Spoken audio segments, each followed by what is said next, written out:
turi mu rugendo. Babyeyi bana namwe rubyiruko, ibibazo bijya mwibaza ku mahame y'ukwemera n'inyigisho za Kiliziya Gatolika mukabona muvana ibisobanuro byabyo ubu ntibikiri kure yanyu. Nimutega amatwi ikiganiro turi mu rugendo Mutegurirwa n'ubunyamabanga bw'inama y'Episkopi Gatolika mu Rwanda kuri Radio Mariya Rwanda kuwa gatandatu kuva saa 11 kugera saa 11 n'igice zo ku mugoroba, no kuri Radio Isango Star kuwa gatanu kuva saa 12 n'igice kugera saa 1 zo ku mugoroba. Mushonje muhishiwe rero, nimugacikwe n'ikiganiro turi mu rugendo, igiseke gisesekaye ibisubizo by'ukwemera.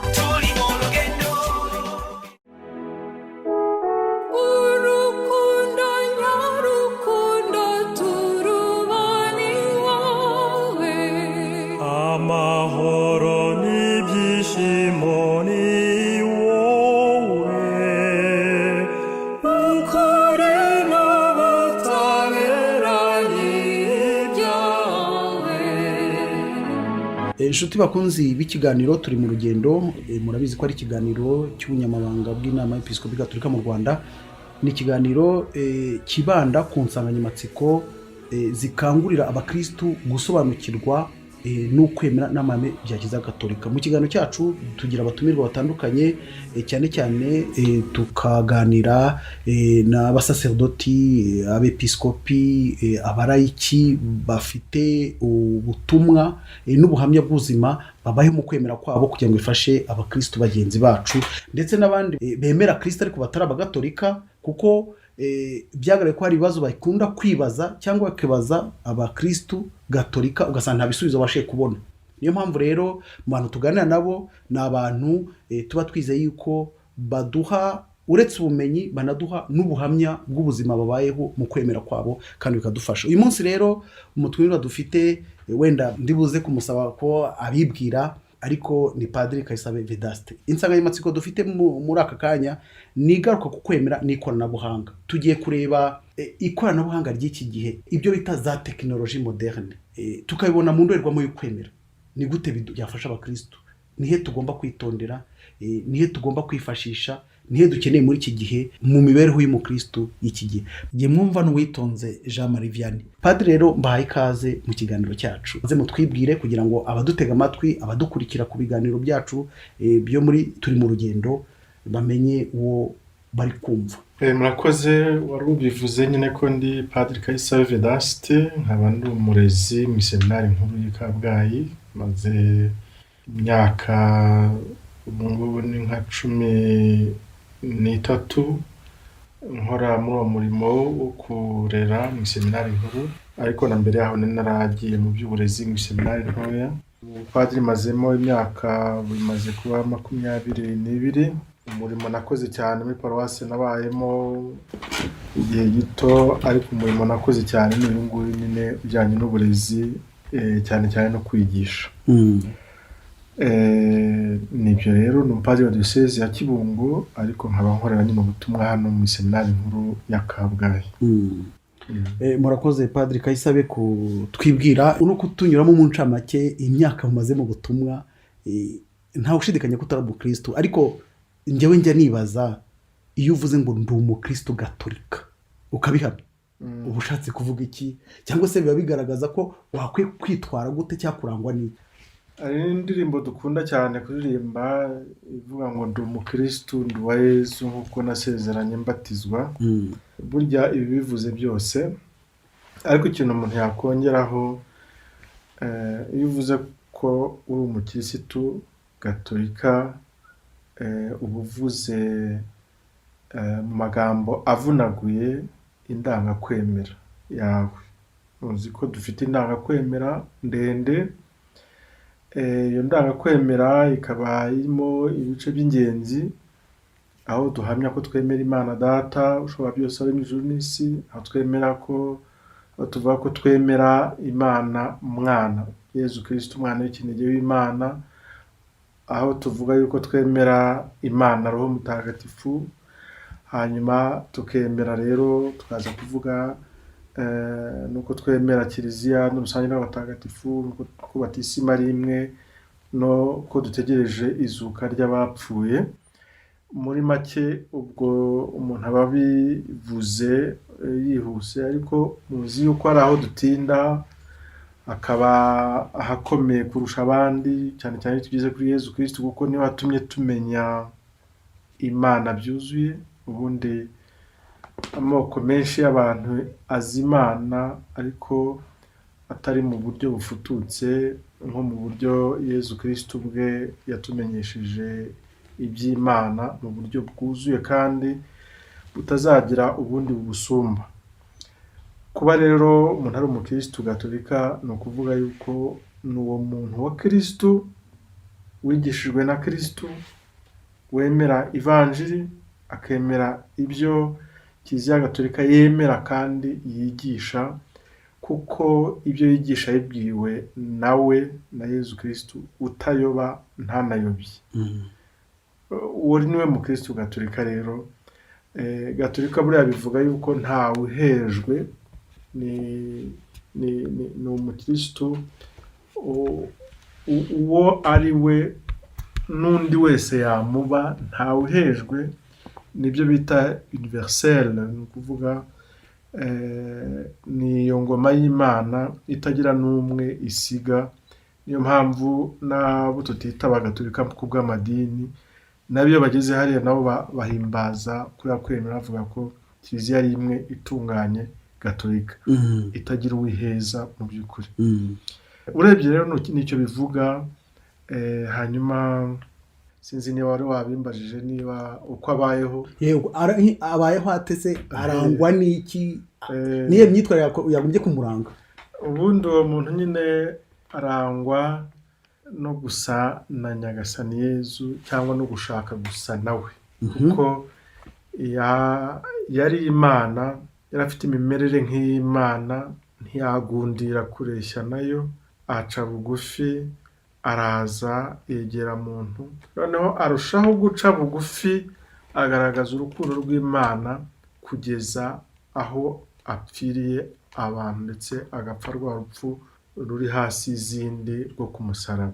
Gusa na Yezu rero ni wo mugambi w'umukirisitu, niko akwiye kubaho. Kubigeraho ntibyoroshye, ariko kuba ku ishuri rya Yezu, ukagenda umukurikira, ugasitara ukagwa, ukongera ukabyuka, ukabishobora uyu munsi, ejo bikakunanira, ariko ukongera ugakomeza ukamukurikira. Uwo ukurikiye uratinda ugasa nawe, kandi aduha n'izo ngabire zo kubasha gusa nawe, uko tumukurikira buri munsi, uko abantu bamukurikira buri munsi bagenda bamwigana, bagera aho ngaho bagasa nawe. Ntituzakangwe nuko ibicumuro bitarangira ku isi, ariko tuzajye twizera yuko umunsi umwe bizarangira, kandi iyo Imana yatangiye umugambi wayo mu bantu, nta kiyibuza kuwurangiza.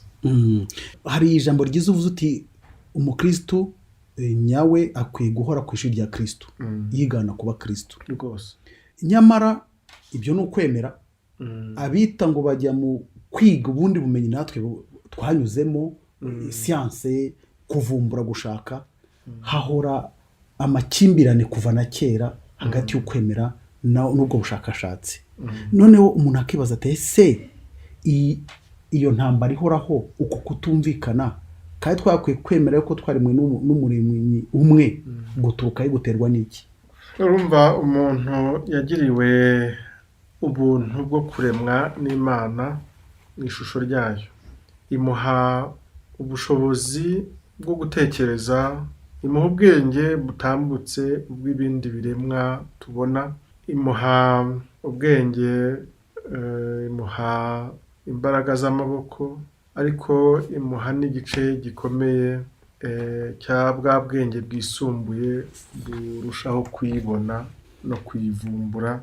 Noneho umuntu agahora ashimishwa nuko ibyo akora byose bifite icyerekezo kigana kuri Nyagasani, ku Mana. Ariko uko tubibwirwa, uko umuntu areba n'amateka ya muntu, hasa naho hajemo hagati y'umuntu n'Imana umushukanyi. Umushukanyi yaraje kandi no mu byanditswe bitagatifu turabibona. Adamu na Eva bahuye n'umushukanyi. Uwo mushukanyi rero agendera ku cyo umuntu yakwita yuko ari nk'ingusho yashobokaga kunyuramo icyo kintu kibi, ariko ntibyari ngombwa yuko icyo kibi kinyuramo, ariko umuntu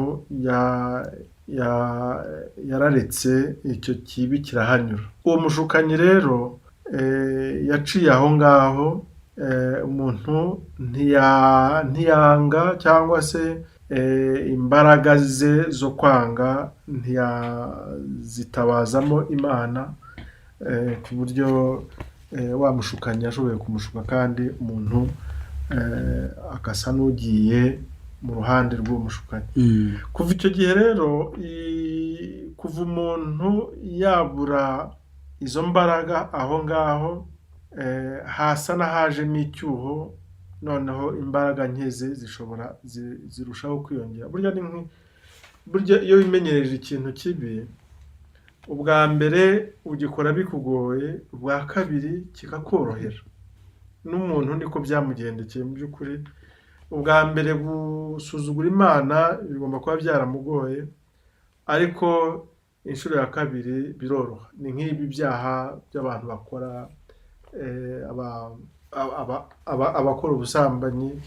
Ubwa mbere biragorana, ariko uko agenda amenyera akagenda abikeneka. Abicanyi, umuntu wica nawe bavuga yuko wica uwa mbere ariho bigorana. Ubeshya yageze akabigira kabiri gatatu, bigera aho ngaho bikaba ibintu akora ku buryo bworoshye.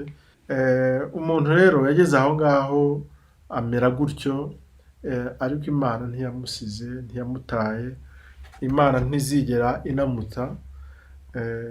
Hakomeje kubaho rero ubwo buryo Imana ishakashaka umuntu, ariko n'umushukanyi ntiyaretse gukomeza. Niyo ntambara iriho ku isi. Hariho iyo ntambara iyo muntu ushaka kwitagatifuza, ariko hakabaho n'umuntu nanone muri wa muntu hakazamo ikindi kimukurura kimujyana ahandi. Mbese ni nka ya ndogobe bajya bavuga nyine, indogobe ikujyana ifite ibibaraga bikujyana aho udashaka kujya, ukagira n'akandi gatima kakujyana aho ugomba kugana. Hari izo mbaraga nyine nakwita yuko zihamagara umuntu zimujyana ku Mana, n'izo mbaraga zigenda zimuvana ku Mana. Mu by'ukuri niyo ntambara iranaririmbwa mu ndirimbo z'Imana. Uru rugamba turi mu buzima ni urugamba. Hariho n'indirimbo turirimba kenshi, abanzi turwana nabo si abantu, ni ibikomangoma byinshi bivuga amashitani. Hariho rero izo mbaraga zidakwiye kudutera ubwoba namba. Hari n'ubwo umuntu yagira ngo zifite imbaraga ziruta iz'Imana, ariko Imana iteka yagiye ica bugufi igatsindira ku musaraba.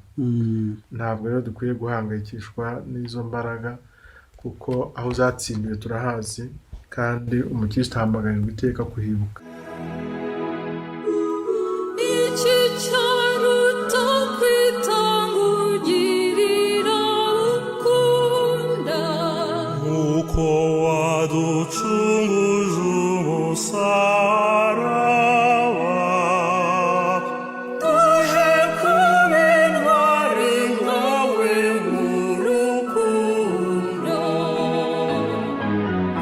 Nibutse abadukurikiye ko turi mu kiganiro, turi mu rugendo. Insanganyamatsiko turi kuvugaho ni ukwemera n'ikoranabuhanga. Mu kanya wari urimo tubwira uti akamenyero ko guteshuka ku kwemera ngo gatuma abantu bagenda barangara, uwo mushukanyi akabafatira aho ngaho. Nyamara inyandiko ya Kiliziya yitwa Inter Mirifica ikangura abakristo n'abayobozi batandukanye mu nzego za Kiliziya kwitabira no gukoresha imiyoboro y'itangazamakuru n'itumanaho n'ikoranabuhanga. Ariko ikasaba cyane cyane by'umwihariko ya mbaga y'abakristu cyangwa n'abandi bantu kumenya gushungura amakuru atambukamo. Muri ibyo byose dukeneye kwifasha mu ikoranabuhanga, dore ko n'ubu misa tuyikurikira kuri radiyo, tukayikurikira kuri televiziyo, tukayikurikira kuri za YouTube, kuri WhatsApp, abantu bagasangira ijambo ry'Imana, amatangazo tukagenda dukurikira mu kiliziya akanyura ku nkoranyambaga. Ni iki gikwiye kwitonderwa? ngira ngo cyambere dukwiye no kwibuka nuko ibyo byose twita ubuhanga, ikoranabuhanga, abahanga, ibyo byose twumva yuko bifite ubuhanga, ubwenge biteye imbere, byose tugomba kumenya yuko ntabyo umuntu yiha. Umuntu byose abihabwa n'Imana. Imana niyo muhanga, Imana niyo nyir'ubuhanga, ni nayo bwose bukomokaho.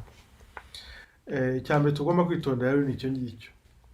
Niba ibyo bintu turimo dukoresha, amaradiyo, amateleviziyo, amatelefone, iryo tumanaho riciye mu migozi, nituramuka twumva yuko ari ibintu byakozwe n'ubuhanga bw'umuntu, Imana idahari, icyo gihe tuzaba aricyo cyaha cya mbere kiruta ibindi dukoze muri iki gisekuru. Byari bibi cyane. Umuntu rero hari aho agera akagira ngo yarushije Imana ubwenge. Ni bya bindi byo kumera nk'aho ikibindi kibagirwa uwakibumbye. Imana niyo nyiri byose, niyo itanga byose. Hariho abo mu bivugana bakavuga bati ibyo ni ibyo abantu bameze nk'abarindagiriye mu Mana, ariko uwarindagira yarindagirira aho akomoka. Burya uwarindagiye mubi cyane nutibuka n'aho akomoka, nutibuka yuko ibituma avuga, ibituma atekereza, ibituma areba, kumva, byose abihabwa n'Imana, hanyuma akabona ko iby'Imana ari ukurindagira, uwo nguwo ni ya mpumyi itazi ko yahumye, ni wa muntu urwaye ariko atazi ko arwaye. Nkatekereza rero ko Inter Mirifica, iyo decret, urwandiko rwa Vatikani ya kabiri, rusaba abakirisitu mu nzego za kiliziya zitandukanye gukoresha iyo miyoboro ariko rwitonda, gukoresha itangazamakuru ariko rwitonda. Kwitondera iki? cyane cyane kwitondera ibyo abantu bashobora guhanahana. Ese ibyo bahanahana bifite indangagaciro nzima, bifite indangagaciro nyobokamana, bifite indangagaciro mbonezamubano, birafasha abantu kurushaho kuba abantu b'Imana, kuba abantu nyabo? Ese ibyo bintu bariho bifashisha ntibishobora kuba n'umusemburo w'ibindi bibi byakwinjira mu bantu kandi binyuze aho ngaho?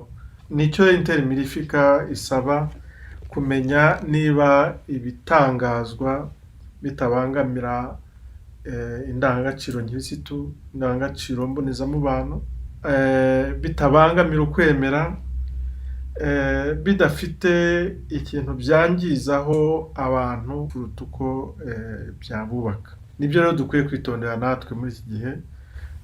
Ibyo turimo, ibivugwa ubu ngubu, abantu bose bashobora gukora uwo murimo wo gutangaza amakuru.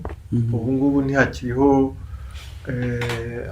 ababyemerewe n'abatabyemerewe. Uhagiyeho imiyoboro ya za YouTube, aho umuntu wese ashobora guhanga urwe rubuga, agahanga icyo kinyamakuru, agahanga ibyo azajya ahamagarira abandi, ndetse cyane cyane akaba yajya areba n'intege nke. Burya hari intege nke abantu bakunda. Niba ashyizeho ibiterasoni, hariho bazabikunda kubera yuko azaba afatiye abantu mu ntege nke ariko zijyana ku byo abantu bashobora guhengamiraho, bijyanye n'ibyo umuntu yakwita ko ari passion zabo, ni ukuvuga ingusho zabo. Akaba yavumbura ikintu gishitura abantu, kuko azi ko abantu bakunda ibishitura abandi. Hariho umuntu wajyaga ashaka gucecekesha umwana we akamubwira ati nudaceceka sinkubwira ibanga. Umwana agahita aceceka nyine kubera yuko ibanga riramushituye, noneho akamusaba kumubwira iryo banga, nakaza gusanga ritari n'ibanga rikomeye cyane, ariko muri uwo mwanya akaba yamushituye, akaba yanacecetse. N'ibindi nuko ubu ngubu abantu barashiturana nyine, akaba yakwandika nk'interuro hejuru y'ibyo ashaka kwerekana, ishitura abantu, agenda bagasanga sibyo, cyangwa se ibabeshya, cyangwa se inababwira ibyo bifuza kandi binyuranye n'ukuri, ugasanga bene ibyo birahari. Ni ukwitondera rero ibitangazwa, ni nacyo Intermirifica isaba abantu, ni ukwitondera ibyo bitangazwa, umuntu ntahatere ukwemera kwe, umuntu ntahatere indangagaciro zimugize nk'umuntu. Murakoze cyane. Muri Laudato Si, Papa Francisco akangurira abatuye isi kumva ko ikoranabuhanga ritazakemura ibibazo byose bibugarije. Mu ruhande rw'iyogezabutumwa rya Kiliziya Gatolika musanga ari nk'ibihe bibazo koko iri koranabuhanga dufite muri iki gihe ritadufasha, ritakemura? Iri tangazamakuru n'iri hanahana makuru ririho, hariho ibintu byakemura, hari ibyo byakemura koko. Tuvuge nko kuvuga ibyabaye aha n'aha ku isi birihuta, iyo ari ukuri kurihuta, ariko ukuri kwihuta ni nako n'ikinyoma cyihuta. Umugizi wa nabi ushaka kugira nabi nawe yashobora kurikoresha, noneho uko kugira nabi kukihuta ku buryo bishobora kugira ingaruka zihutse, mu rugero itumanaho nyine naryo ryihuta. Buriya rero Laudato Si usanga cyane cyane Papa akangurira abatuye isi kwibuka yuko iyi si dutuye ni nk'inzu yacu twese, ni iwacu wa twese. Sinshaka kuvuga nka bya bindi by'irimbi, ariko twese iyi si itubereye icumbi, itubereye aho ducumbitse. Hanyuma turamutse isi tutayifashe neza, kuyifata neza mu buryo bwo kuyibungabunga kamere, abantu ntibayirimbagure, abantu ntibayonone, abantu ntibayangize, yatugirira akamaro, yaduha umwuka mwiza, abantu banezerwa, bahumeka ituze, atari ituze rica mu mazuru gusa, ahubwo ari n'umutuzo mu bantu, ari n'amahoro mu bantu. Buriya rero cyo iby'iki gihe iri koranabuhanga ritadufasha, ni uburyo navuga bwo ikibi gisakara mu rugero ndetse rusumbye ikiza. Kandi uko kugisakaza, ntuzi ugisakaza uwo ari we, ntabwo uzi n'uri bucyakire uko acyakira. Hanyuma turi mu rugaga rw'abantu batandukanye, hariho abakuru n'abato, hariho abize n'abatize, hariho aboroshye n'abakomerewe, hariho abafite ibikomere muri bo, hariho n'abakanyakanya, harimo abantu batandukanye. Birasaba rero yuko iyi miyoboro ikwiye kugira abajya batanga icyo bavuga bati iki ni icyo kwakirwa, iki ni icyo mucyitondera. Ubu ngubu ibikomeye cyane ni ukumenya ninde uyoboye ibi ngibi by'itumanaho, ninde ushobora kubwira abantu ati ibi ni mwe muretse mwe kubisohora, ntawe ubona uwo ari we. Ubundi tuzi yuko hariho umukuru wa Loni, tuzi ko hariho abahagarariye imiryango ikomeye ya OMS, abo ngabo turabizi, ariko hari n'ubwo ureba ukavuga uti nibyo tuzi, wenda abatangiye Facebook, tuzi bya YouTube ibyo ari byo, ariko nabo ubwabo uko babihanze babiteganya nibuze yuko byagize aho bikarenga ubushobozi bwabo. Ibyo rero ni ibibazo bitandukanye ku buryo hakwiye kubaho kugira icyo abantu batinya.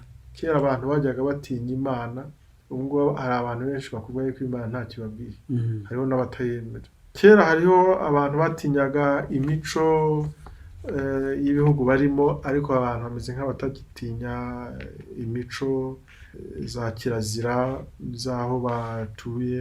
Abantu batinyaga kiliziya bakayibona nk'ikwiye kubahwa kubera yuko umurongo yatangaga wafashaga benshi, ariko hari benshi bavuga bati ni ibintu bishaje, ku buryo ngira ngo abantu bakwiye kugaruka bakavuga bati tugire icyo twubaha, tugire icyo twubahiriza. Uhoraho aduhora hafi, umugisha we utubeshaho, twebwe umuryango yiremeye, nimucyo turata izina rye. Ibisingizo byose nibihariwe Nyagasani, kuko agira urukundo ruhebuje, akaduhoza ku mutima, hahirwa abamutinya, abacisha bugufi, bazaba inkoranyambaga, interinete, za WhatsApp, ku buryo bumwe cyangwa ubundi biri gufasha abakristo mu kwemera kwabo. Iyogezabutumwa nk'iri rikwiye gukorwa gute kugira ngo ufashe wa muntu ugikeneye kugira icyo yubaha kimufasha mu kwemera? Ndatekereza ko ubu ngubu iri koranabuhanga rikwiye no gufatwa mu ntoki n'abo basanzwe bayobora abandi, kugira ngo noneho ubwo tugeze mu bihe byihuta, hahandi yajyaga agera bimugoye, noneho ashoboye no kugerayo ku buryo bwihuse. Tuvuge niba yari padiri mukuru afite abantu yashinzwe, imbaga yaragijwe, iyo mbaga yajyaga ayibona ku cyumweru, akayibona baje ku kiliziya cyangwa nawe yagiye muri santarari, yagiye gusanga abakirisitu aho bari. Ubu ngubu birashoboka yuko mbere yuko anagerayo cyangwa na mbere yuko bamugeraho, nibura mu gukoresha itumanaho baba babivuganye n'amasaha, bakayumvikana bakayagereraho igihe kimwe. Niba batabikoze, hari abandi bazabikora mu mwanya wabo kandi bakazayobya iyo mbaga.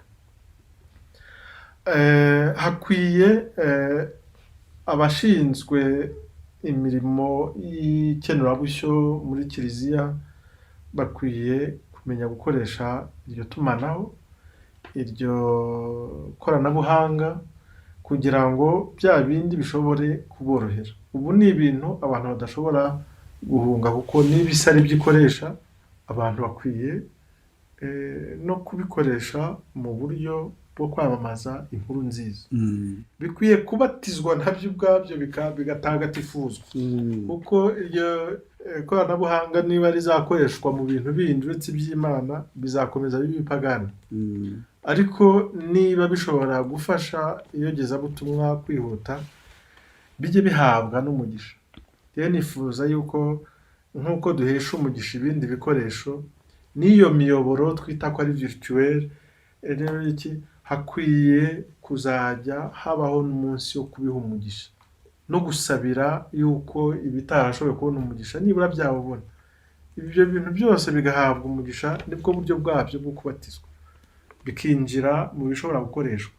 Ahari wenda n'abatabangukirwa no gukoresha ibi by'ikoranabuhanga, ariko ntabwo abasaserdoti bose ariko batabangukiwe no kurikoresha. Abantu bose ntibashobora kubikoresha rimwe kimwe, ni nk'uko n'ibyo twakoreshaga n'ubundi abantu batari bangukiwemo mu buryo bumwe, ariko ubu ngubu uko bimeze ni ngombwa gukoresha iryo koranabuhanga, ahubwo bigahabwa umugisha.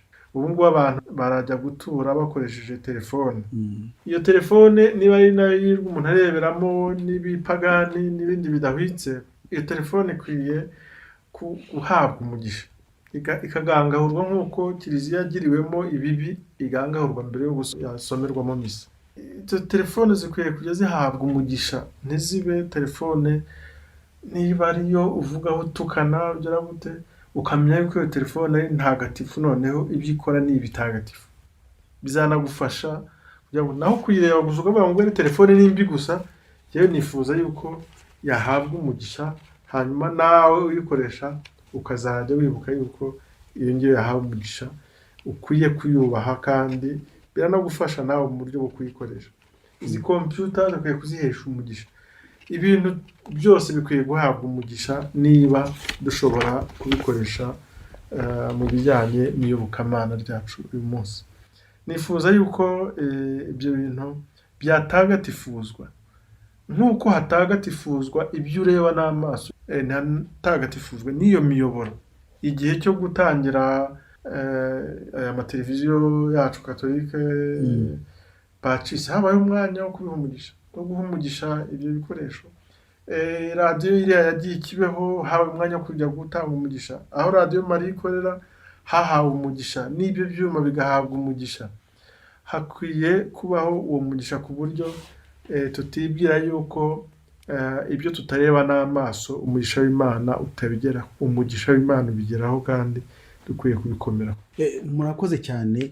Iki cyorezo cya coronavirusi COVID-19 twakibonye gitangiye ko ntabwo tuzaho kizagarukira, ariko cyatubereye n'ishuri ritwereka yuko ikoranabuhanga ryaba igisubizo aho bitashobokaga, kimwe n'ubuzima bwa gikristu. Ariko se niki gikwiye kwitonderwa?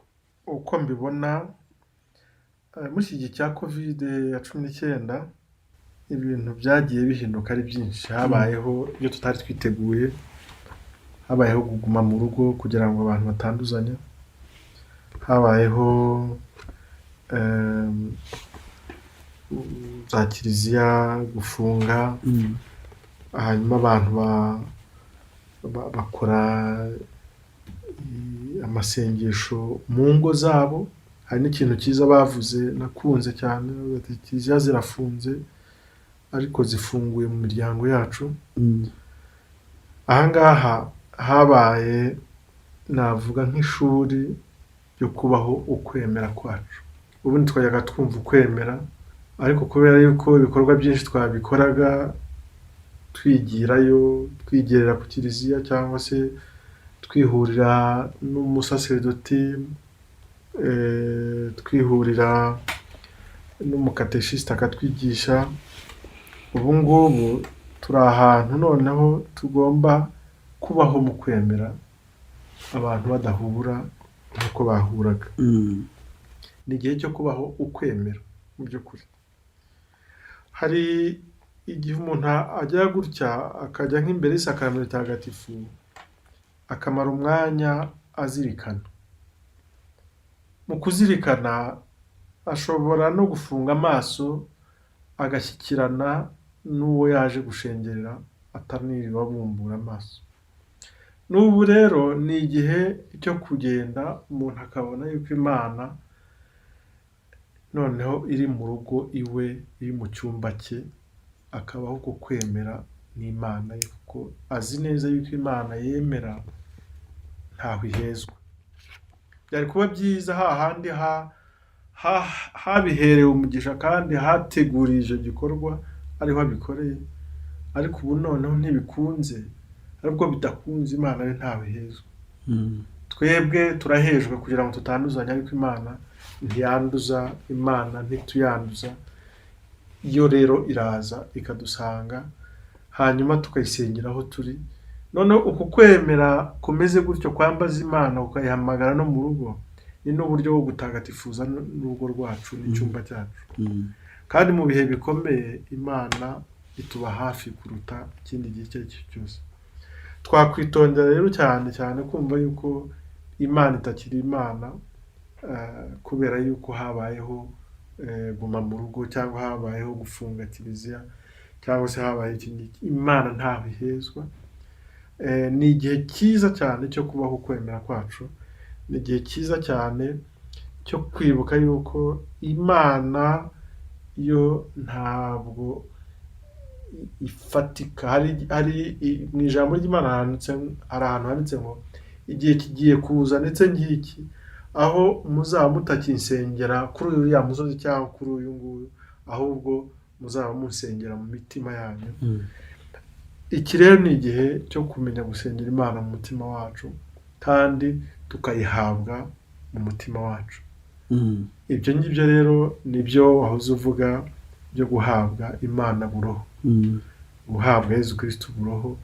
Ni ukuvuga niba wapfukamye imbere y'umusaraba ufite mu rugo, imbere y'uburiri, ukaba wahatunganyije nk'ahantu uzajya usengera Imana, ukayiha umwanya mu buzima bwawe, uzajya uyihabwa kandi izagusanga kandi izakwereka yuko iri kumwe nawe, izagukomeza, izaguha n'imbaraga zo gutsinda iyi coronavirus, kuko hari ubwo tugira ngo coronavirus itsindwa na immunite gusa, tuhabwa na vitamine C cyangwa na tangawizi cyangwa n'iki. Ibyo ngibyo bizadufasha, ariko hari n'izindi umuntu yakwita yuko ari inkomezi zitangwa n'Imana ubwayo mu kwemera kwacu. Ufite ukwemera niyo covid arayitsinda mu izina rya Nyagasani Yezu. Turi gukurikira misa ku nkoranyambaga, tugahabwa inyigisho ziturutse hirya no hino za WhatsApp, za Facebook, za YouTube. Ko umukristo mubona nta hantu yakwiye kugira amakenga? Ni ukuvuga ko nk'uko Sekibi yaciye mu nzira runaka agashobora kuyobya ababyeyi bacu ba mbere, nk'uko n'ubundi asanzwe agira aho anyura kugira ngo ayobye n'abantu, no muri ibi ngibi turimo naho hari aho azanyura, hariho bazababwira ko ibintu bimeze nabi, ko isi izarangira ejo cyangwa ejo bundi, ati dore icyo mukwiye gukora ni iki ngiki. Abantu bakwiye kwitondera abahanura b'inyoma, uko nta n'umwe uzi igihe umwana w'umuntu azazira, nta n'umwe ubizi. Niyo mpamvu ukwemera konyine niko kuzadufasha kandi nako kuzadukiza. Abantu rero bitondere ababyinjizamo guhanura ibinyoma, guhimba amatorero mashya ameze nk'aho avutse cyangwa azanywe n'ibi bihe bya covid, cyangwa se hariho n'abazanyura muri izo nzira bakaba batuka nka kiliziya, cyangwa se bakaba bareba ibyo banitirira papa, cyangwa se ibyo bitirira abayobozi ba kiliziya abandi. Hariho abantu bashobora kunyura muri icyo ngicyo bakoreshejwe na Sekibi, ikaba yabakoresha.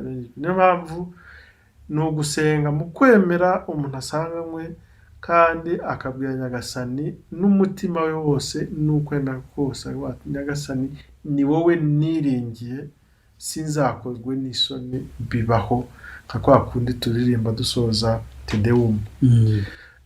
Niba Imana wemera uyemera n'umutima wawe wose, uko uzayibwira ubivanye ku mutima n'umutima wawe, izakurinda kandi izagutsindira ubwo buyobe bushobora kuzanwa n'ibihe nk'ibi ngibi by'uburwayi, cyangwa se ibihe by'umuntu yakwita ko ari ibihe bya crise, ibihe bituma abantu bahindagana.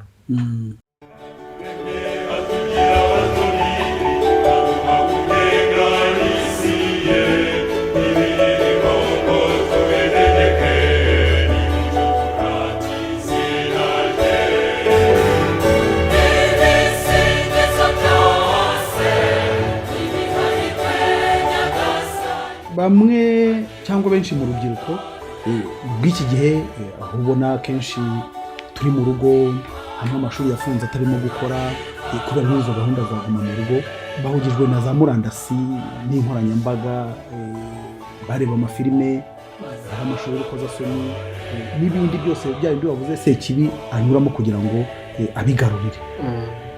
Kiliziya ikora iki, cyangwa se yakwiye gukora gute muri ubwo buryo bw'ikoranabuhanga kugira ngo rwa rubyiruko yari gifite cyangwa se yakakwiye kugira rudatakara burundu? Icyo ni ikibazo cyiza, kuko urubyiruko ubundi ruba rufite amaraso ashyushye, ruba rushaka kubigisha, mukaririmba, mukakora ibijya gusa na animation, mukavuga Imana ku buryo bw'isengesho nakwita ko ari charismatique, isengesho ririmo ubuzima koko.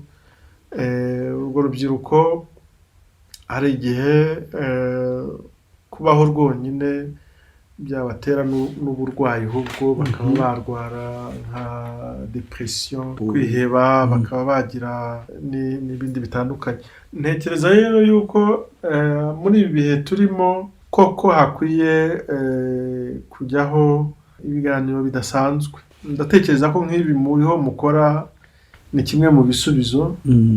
Ibi ngibi iyo mushaka abantu batanga ibiganiro bafasha urwo rubyiruko, ariko nanatekereza yuko hakwiye no kujya hajyaho n'umwanya w'ayo masengesho yateguwe, akaba yajya avugwa kuri radiyo ku buryo buhimbaje koko, hakajyaho n'indirimbo zifasha abakirisitu, zifasha abanyeshuri. Amashuri y'ubu ngubu ariho ariga, nubwo hariho ingamba zagiye zifatwa mu buryo abantu bategerana, uburyo abantu batajya, ariko hagombye kubaho iteka muri buri kigo uburyo navuga bwo gushyikirana n'Imana. Bikwiye no kuvugwa nabyo, bikajya muri publicité, mu yamamaza yuko ukwemera kuri mu miti ivura korona bya nyabyo. Umuntu aramutse abuze ukwemera, ntekereza yuko ni na immunité igabanukaho ikintu kinini cyane. Ariko umuntu ufite icyo yemera hanyuma akagira n'aho abicisha.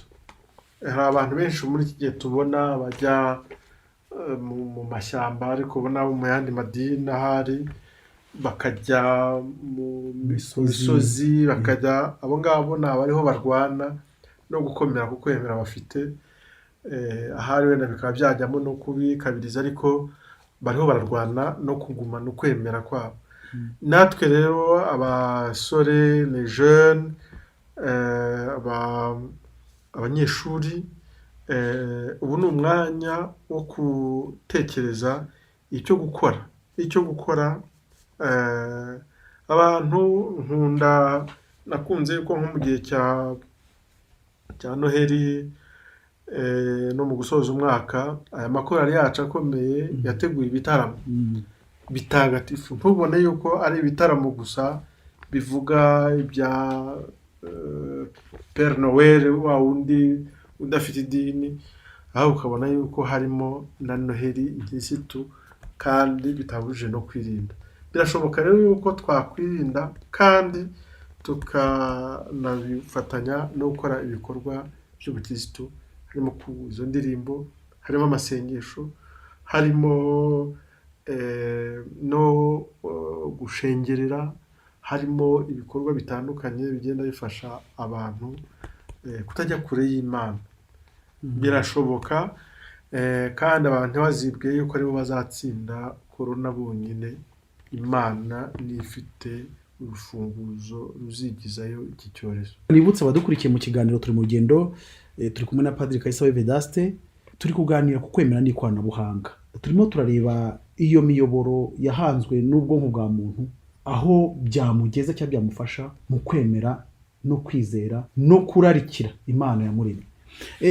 Ese muri ibihe turimo, cyane cyane nk'amasakramentu no kuba turi muri guma mu rugo, imyiherero, penitensiya, byakorwa gute hifashishwa ikoranabuhanga? Ese niba bibaho cyangwa byabaho, nka Kiliziya y'u Rwanda mubona hari ikintu yakwiye guteganya, yakwiye gukora?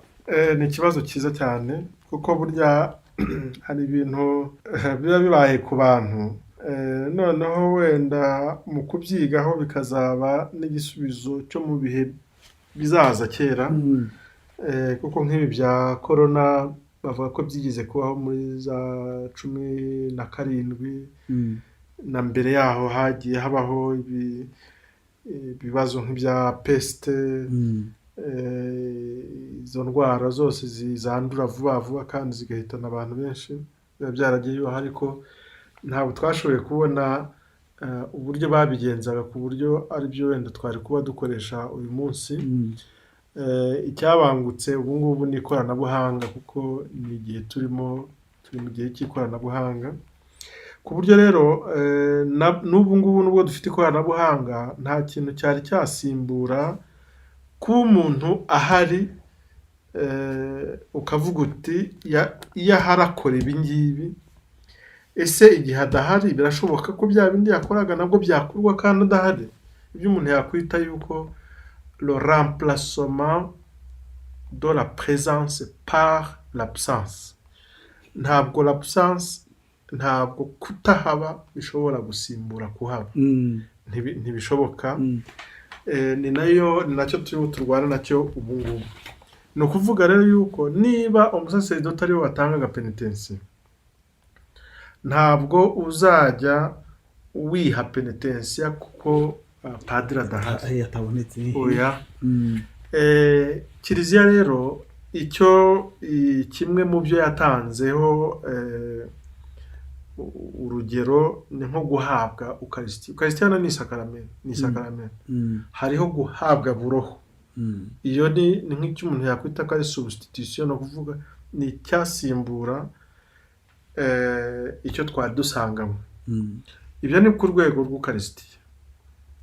Ariko ku rwego rwa penitensiya habaho ibyo Kiliziya n'ubundi isanzwe ikora nka za indulgensiya. Iyo umuntu akoze igikorwa iki n'iki aronka indulgensiya ishyitse. Iyo umuntu akoze iki, agakora kiri, agakora kino, akavuga ishapule zingana gutya, akavuga agasabira roho zo mu purgatori, akavuga aya masengesho angana gutya, kandi akabikora afite ukwemera kwe kose, aronka izi indulgensiya. N'ubu ngubu ni igihe Kiliziya ishobora kubikora, kandi ndatekereza yuko abepiskopi bacu bazagira icyo babitekerezaho. Mu rugero ibi ngibi byo kufunga Kiliziya byaba bimaze kuba birebire, byaba bimaze igihe kinini. Ariko kandi n'ibi ngibi byo gufunga za Kiliziya no kujya gute nabyo ngira ngo ni ibintu n'abayobozi bacu bagenda baganiraho, bakareba niba igisubizo ari uguhita wenda umuntu afunga neza, kuko n'ubundi hari ibyo utafunga. Nk'uko abantu badashobora kuburara kubera yuko hari corona virusi, kandi naho abantu bashobora kwihandurira. Abantu bashobora kujya mu isoko bakagenda birinze, bakajya gute kugira ngo babone ibitunga imibiri. Hariho n'igihe Kiliziya nibwira yuko uwo mwanya wajya utangwa, kuko nabyo bitunga umuntu, kandi umuntu ntatungwa n'umugati gusa, atungwa n'ijambo rivuye mu kanwa k'Uhoraho. Nabyo rero birashoboka yuko mu biganiro bizagenda bibaho, abantu bazagenda bafungura Kiliziya buhoro buhoro, ku buryo abantu bajya mu Kiliziya bakaba baherwamo n'isakaramento mu buryo bubafashije kwirinda. Abantu nibamara kumva yuko umuntu adatungwa gusa n'umugati gusa, bazatungwa n'uburyo abanye n'Imana mu buzima bwe no mu buzima bwa sosiyete muri rusange. Hariho ibizagenda bikemuka buhoro buhoro. Hari ibyemezo burya bifatwa, bikaba wenda bifashwe hutihute kugira ngo birengere abantu muri ibintu, ariko bamara kubitekerezaho bakareba, bakaba babona igisubizo gikwiye kandi gifashije abantu muri rusange. Ntekereza rero yuko Imana atari iya nyuma mu byo dushobora guha umwanya w'ibanze muri ibi bintu, ahubwo kubera hari ko abagenda bavuga Imana, abayikorera cyangwa bagira abavuga yuko ari abakozi b'Imana bagiye baba benshi kurushaho, bigomba kuba hari igihe bitera ibibazo. Ugasanga abantu babuze icyo bakora n'icyo bareka. Ariko ubundi iyo ibintu biciye mu nzira, uko ibintu byari bisanzwe bikorwa, abantu bashobora kureba igituma abantu badashobora kujya kure y'Imana, bikaba byabaha n'umurongo. Buriya n'ikintu abantu bakwiye kwitondera, njya nkibona ndabivuga nko muri za Kiliziya zacu. Kiliziya ni ahantu hatagatifu, si ahantu abantu bashoboye kureba ngo bavuze bati bo ni ahantu ni nko mu bindi biro byose, abantu bajya gukorayo umukwabo bajya kujya gute. Iyo ahantu hatagatifu ubonye ari ahantu umeze nk'aho wakorera umukwabo ujya kureba ko ibintu bimeze, abantu bakwiye kubyitondera bakamenya ko n'ubundi ahantu hatagatifu burya ugiye yumva neza ko ari ahantu hatagatifu aragenda akahubaha kandi akubahiriza amabwiriza y'ahantu uko ameze uko ari. Nkatekereza rero yuko urubyiruko rwacu mu bijyanye na penetensiya, ibikorwa bitandukanye, izo shapure tuvuga, amasengesho atandukanye tuvuga, ukumara umwanya abantu bapfukamye basenga, gusaba Imana imbabazi, kuko burya no mu misa iyo tuvuga nemera imbere Imana ishobora byose, hari ibyaha dukizwa, ibi byaha byoroheje, ku buryo na kiliziya mu gihe gikwiye izashaka umwanya ikaba yashyiraho n'umwanya wa za indulgensiya, ahantu abantu bashobora gukira ibyaha mu buryo budasanzwe, hanyuma n'igihe mu kuganira n'inzego zibishinzwe z'ubuzima, inzego za leta, abantu bazajya bareba ishobora gufasha abantu no mu myemerere yabo, kuko nabyo bifite akamaro mu bijyanye n'ubuzima bwabo bw'imibiri. Iyo roho imeze neza, umubiri nawo ugira imbaraga.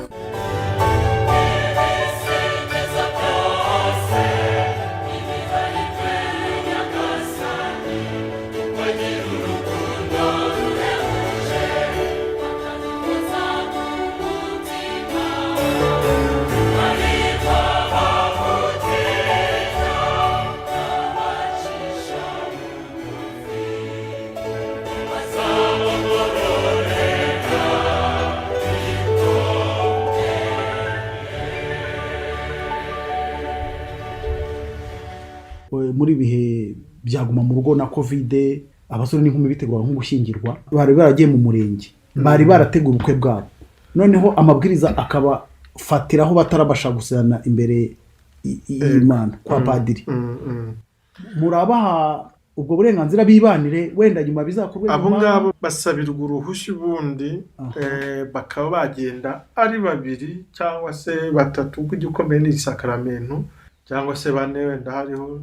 Abo ngabo birashoboka, nibaza yuko niyo wabwira ati muretse bitaba igihe kirekire. Ntekereza yuko inzego zivuganye birumvikana neza cyane yuko abantu badakwiye kwemererwa mu mategeko amwe ngo ayandi bahezwe. Ba basore n'inkumi bari barateguye ubukwe bwabo, itariki barayitanze, ibyangombwa byose barabiteguye, inyisho kwa padiri barazibonye, noneho bikaba bibaye uko nguko. Bo ubutumwa umuntu yabaha n'ubuhe? Bihangane bategereze nk'uko bihanganye igihe kirekire. Kera mu itotezwa ry'abakristo hariho akantu bajyaga berekana kaba umusore wari wakundanye n'umuhungu ariko batari bageza mu by'ukuri mu gihe cyo kubana no kwibwira imiryango, noneho baza kugera aho babona bagiye kwicwa kandi bagapfa, umwe ari umusore undi ari umuhungu, ari umukobwa ku ruhande rwe.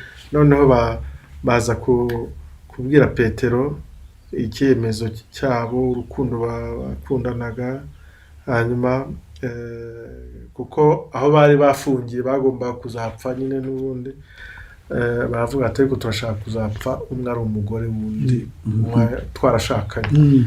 Icyo gihe rero Petero ntiyarindiriye amabwiriza y'intumwa zose, yabwiye abo ngati nimuze, arabafata, umwami arababaza, bamubwira ko bakundana, arababwira ati mu izina rya Yezu Kristo ndabahuje, muzakundane kandi ntihazakibatanya kugeza igihe muzagerera mu bwami bw'ijuru. Iryo riba ari isakaramentu rwose utakuraho, utahindura. Muri ibihe turimo bimeze bitya ntibyari byagera nk'iby'icyo gihe, ariko igihe abantu bafite iyo nyota biragoye kubibabuza. Ni nka kwa kundi Kizito bashatse ko arindira igihe azabatirizwa kandi abona yuko we yagiye gupfa aranga arabatizwa. Igihe abantu bafite inyota y'isakaramento kandi bagashaka kuribona, icyo gihe niyo utaribaha bakabana baba bari hamwe mu buryo bw'icyifuzo. None padre, ubwo ko turimo gushaka ibisubizo ku bihe bidasanzwe kandi bavuze ko na kiliziya buri gihe mu bihe bidasanzwe ifite ikiteganyiriza abakristo kugira ngo barusheho gukomera mu kwemera, ko hari abavuga bati ikoranabuhanga mu iyogezabutumwa uko turibona muri iki gihe ni ibyambuza uko gira mwumva uwo murongo barimo ari wo? Byaba ari ukubikabiriza kuko iryo koranabuhanga mbere na mbere navuye yuko ni bimwe mu byo Imana yahaye abantu nk'ingabire. Ubwo bwenge Imana yahaye abantu rishobora gukoreshwa, ariko hari aho aricyo ritasimbura. Ntirisimbura n'ibintu byari byakorwaga mu buryo wenda bavuga bati habaho iki kimenyetso runaka gikozwe ku buryo materiel, ku buryo bufatika, kikaba kitakorwa mu buryo soft ngo bibe bya uburyo ubungubu buri bw'ikoranabuhanga. Icyo gihe mu kuganira kwa kiliziya buri cyose abantu bazagenda bakiganira bavuga bati niba gusezeranya abantu byasabaga gukora ibi ngibi abantu bari kumwe, ubu ngubu bakaba bavuga yuko bibujijwe kandi abantu bakaba batashobora guhura nibura niba bimaze igihe. Ubu ngubu turi mu byumweru 2 baduhaye, bishobora no kuzarenga n'ibyumweru bikaba biramutse bimaze igihe. Kiliziya yareba ukundi ibigena ikabivuga, kuko hari abakuru ba kiliziya, dufite papa, dufite n'abepiskopi, barabibona kandi bazi ibyo bibazo uko biri.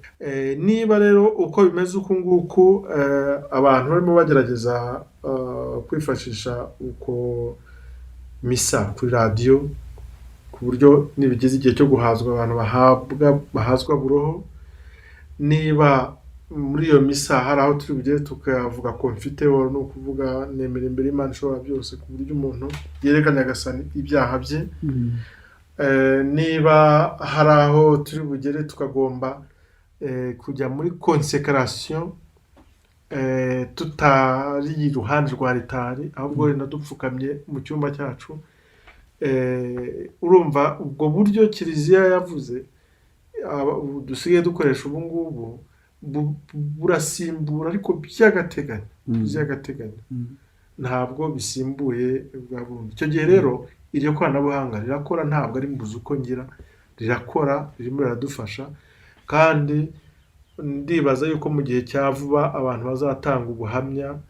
Birashoboka ko hariho n'abantu bagarukiye Imana muri iki gihe, kandi bari barananiwe kwigarukira mu gihe gisanzwe. Birashoboka rwose. Imana ikorera iteka ahantu utayikekeraga, ukabona niyo ikoreye ibitangaza byayo.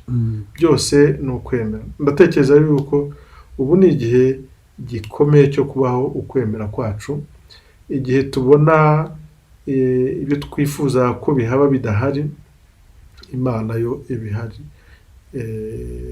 kandi ikoresha ibintu byoroheje kugira ngo igeze abantu ku bikomeye. Imiryango remezo ntiri guterana. Hashize hafi igihe cyenda kungana n'umwaka. Iri koranabuhanga mu muryango remezo ryafashe. Imiryango remezo ntibakibasha guhura, ariko hari imiryango remezo yakoze urubuga kandi igakomeza guhurira ku miryango. Hari imiryango remezo nk'iyo mu mijyi ikomeye ikorana Zoom, bakaba bakora umuryango remezo kuri Zoom, bakaba baganira ku by'Imana, baganira ku iterambere ry'umuryango remezo wabo, bakavugana ibibazo biri mu muryango remezo, bakavugana uburyo bafasha abashonje, bakavugana uburyo hari abantu babigeze. Icyo gihe umuryango remezo ikoranabuhanga ryarafashije. Hariho abatabishoboye kubigeraho, wenda kubera ko badafite ubwo bushobozi bwo guhura, ariko hagenda habaho nk'umwe ugenda uhamagara udafite telefone bakaba babaza uwo baturanye bati uwo muntu aracyabaho. Ubu umukuru w'umuryango remezo agenda abibaza bimeze bityo, ese baraho barakomeye, ni mwihangane, bakamenya uwarwaye nubwo bitemewe na kumusura muri iki gihe, ariko abantu bakumva yuko nibura basuraniye kuri telefone. Abanyarwanda hafi ya bose bafite amatelefone, ku buryo iryo koranabuhanga kuri telefone ryarashobotse.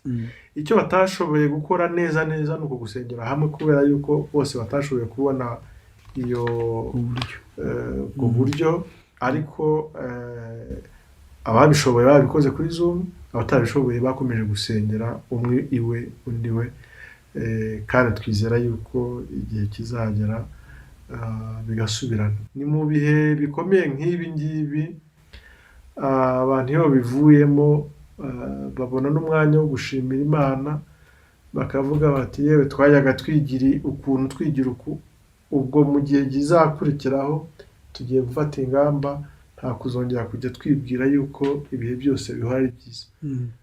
Ibintu nk'ibi ngibi bibaho kugira ngo abantu banabyigireho. Ubu ngubu turimo turiga yuko uko dushaka ko ibintu bigenda siko bigenda, tukamenya yuko hejuru ya byose hariho uko ibintu bigenda tutagenga twebwe, ahubwo Imana ishobora kuba inabireka kugira ngo tubone neza yuko ntacyo dushoboye, ariko mu gihe gikwiye Imana izaturokora kandi izadukiza. Dusoza, mwigeze kuvuga muti nubwo n'ubundi buryo twari dufite twifashisha kugira ngo dukore mu kwemera dusenge, abantu bose batitabiraga kubukoresha kimwe, ariko muri iki gihe umupadiri wese yahungukirwa no gukoresha ikoranabuhanga kugira ngo agere ku bakristo abegere. N'amahire, uretse kuba muri umurezi muri n'umuyobozi wa seminari nkuru ya Kabuye ya Philosophicum, muri gahunda z'ubumenyi mutanga, ikoranabuhanga, itumanaho, ukwemera, muri kubihuza gute? Kuko noneho hari icyo tubona ko bikenewe noneho kurusha. Ubwo nyine hariho igihe cyabaye tukaba tudashobora kwigisha isomo amasaha yose yarateganijwe. Ubu ngubu ikoranabuhanga ryadufashije nuko ubishyira mu mashine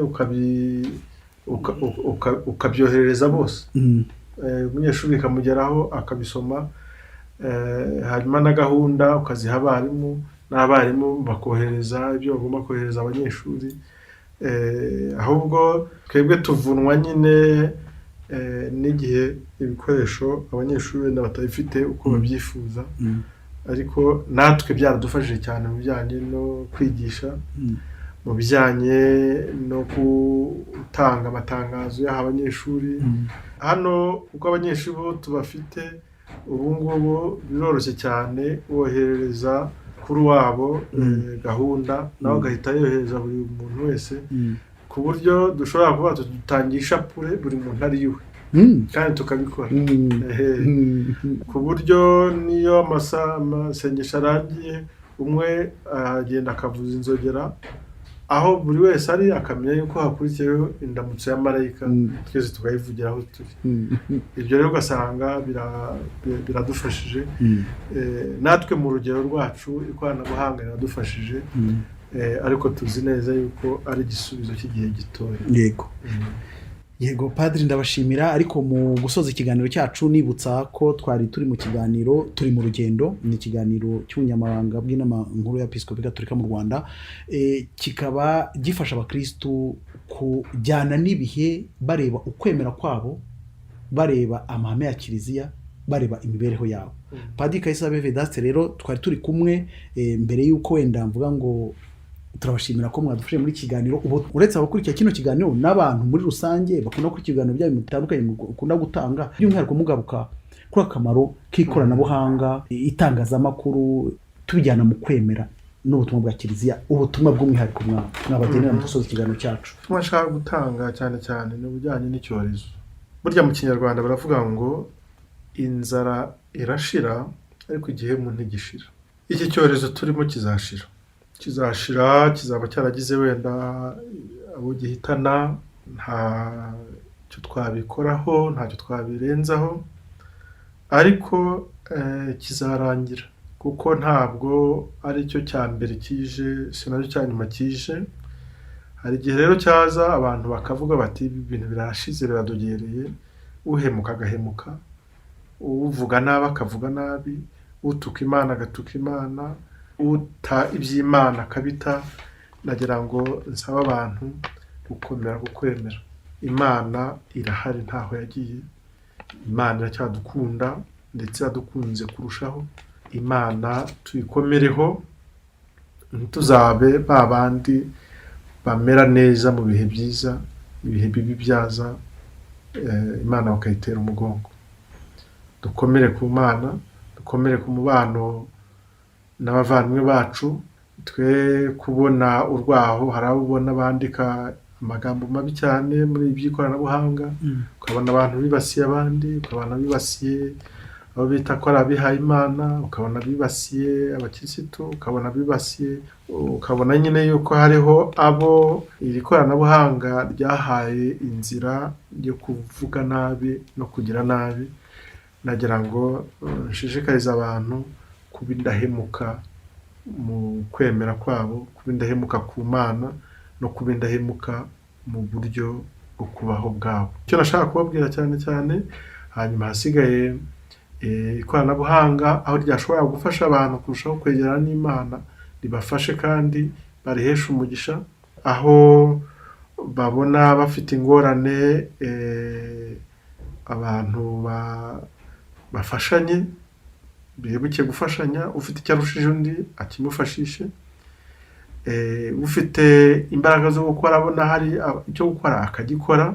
Umuntu ntabe inderamaboko avuga ati ibintu byaradogereye ubu ngubu ni ugusabiriza nyine nta kundi. Abantu bakomeze kuba inyangamugayo kandi ibihe bibi ntibikatugamburuza. Murakoze.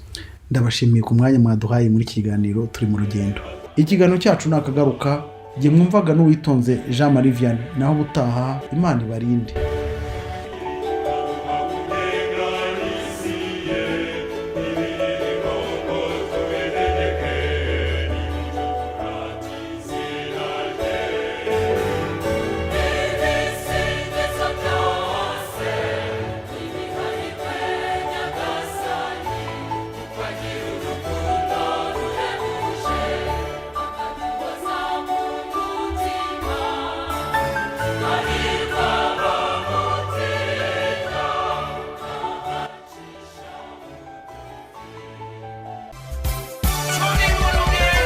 Ariko papa, kamara numva padiri avuga ngo natwe abana dufite uruhare muri kiliziya, bishoboka bite? Bamuganira nta mafaranga tugira, tukiri abana, ubwo byashoboka bite? ariko muri mwe waje utewe umugore. aka kanya ribagiwe rero. Ndabona ibintu bincanga kabisa, ariko ubundi wabivamo nk'igihe akimanara, ariko sinabwirwa n'iki niba ari byo mpamagarira. Nuko twahinguka mu kiliziya tukaba turunamye, tugatera gasigara n'ibibazo icyo bivuze kikanyura. ariko si ubwo wambwira ute ko Bikira Mariya atari umugore nk'abandi ko? Subizaho. Ibibazo wibaza ku kwemera kwa Kiliziya Gatolika n'inyigisho zayo. Misa, ukwigira umuntu kwa jambo, ubutatu butagatifu, indangakwemera, ijyanwa mu ijuru rya Bikira Mariya n'ibindi. byose bisubirizwa mu kiganiro turi mu rugendo, utegurwa n'ubunyamabanga bw'inama y'Abepiskopi Gatolika mu Rwanda, kikanyura kuri Radio Mariya Rwanda kuwa gatandatu kuva saa 11 kugera saa 11 n'igice zo ku mugoroba, no kuri Radio Isango Star kuwa gatanu kuva saa 12 n'igice kugera saa 1 zo ku mugoroba. Iki kiganiro kandi kiboneka no kuri YouTube channel yitwa Eglise Catholique Rwanda. turi mu rugendo.